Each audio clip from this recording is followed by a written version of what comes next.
And later, people think that like hearing the guilty verdict was the worst experience of my life. No, my interrogation was the scariest, worst experience of my life.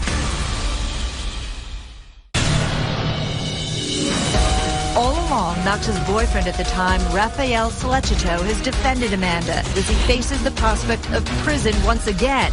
Signs he could be distancing himself a bit. There's nothing against me. In my case, I really did nothing wrong. I don't want to pay for someone else's peculiar behavior. how heavily did it weigh on you that people in the public would actually look at you and think that you cut someone's throat? It doesn't matter who you are. It doesn't matter what the truth is.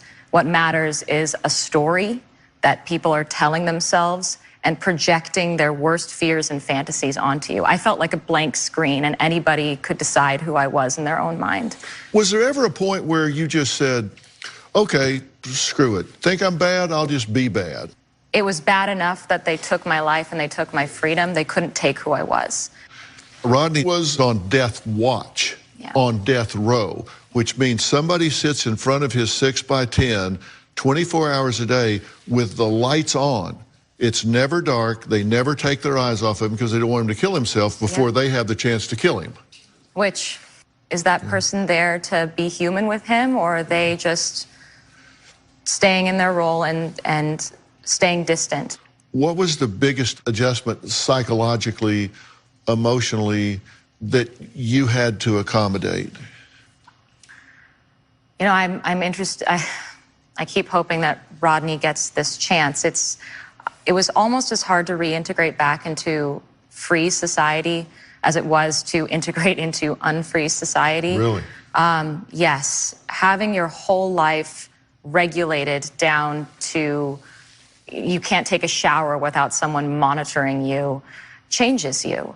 And it is a challenge to go back into the world that is forever changed. You can't go back to who you were. You have to try to make meaning and sense out of what happened to you, which so often is meaningless and senseless. Why is he not angry? I talked to him after 22 and a half years, and I said, how angry and bitter are you?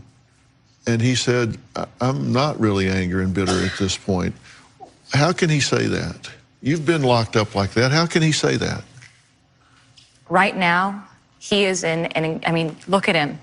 He's in an incredibly stark, dangerous, scary situation.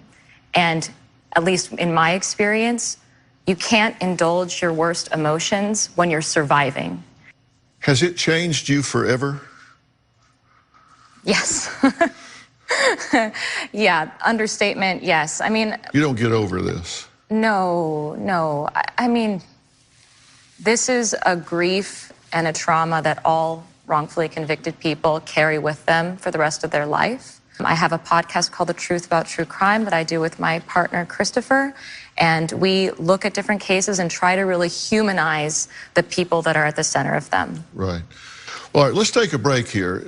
Next, mistakes started happening from the moment police set foot on the murder scene, much like what some say happened to Rodney Reed. Mistakes that cost Amanda her freedom and may cost Rodney his very life. Plus, I'm going to introduce you to the music executive who has dedicated his life, we're talking about over 25 years, for fighting for people like Amanda and Rodney. He's going to join us next. We'll be right back.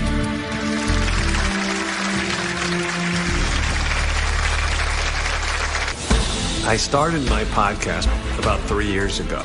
I thought if I can help exonerees to share their stories, and in so doing, help to prevent even one wrongful conviction from happening in the future, then let's do that.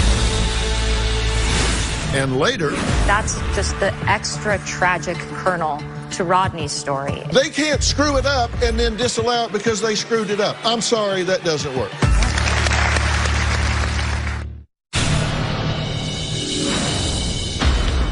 I'm really overwhelmed right now. I was looking down from the airplane and it seemed like everything wasn't real.